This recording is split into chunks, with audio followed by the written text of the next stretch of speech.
Good morning mga ka-viewers. So, for today's video, magluluto ako ng gulay. Siyempre, meron tayong tanglad, meron tayong luya, ang ating maliit na bombay, meron tayong siling palikot, kamates, meron tayong patola, ayan. Meron tayong sibuyas, dahon. Tapos, siyempre, ang ating okra, ayan. Meron tayong alugbati. Ayan. Yan aking pinaka-paborito. Alugbati po. Ayan. Tapos syempre ang ating pinaka-importante sa lahat, ang ating malunggay. Ayan. Yan.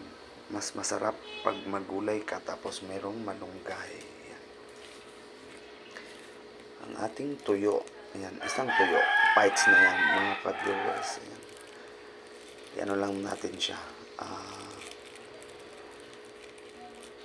isugba. Yan. So ngayon, magluluto na tayo. Ulam natin for breakfast, no? Gulay po. Yan. Para healthy, alam nyo naman na mas magiging healthy kapag laging gulay ang uulamin. So hanggang dito lang muna. Paalam hanggang sa muli. Ang inyong lingkod, ALG Tripod Vlogger. Bye-bye!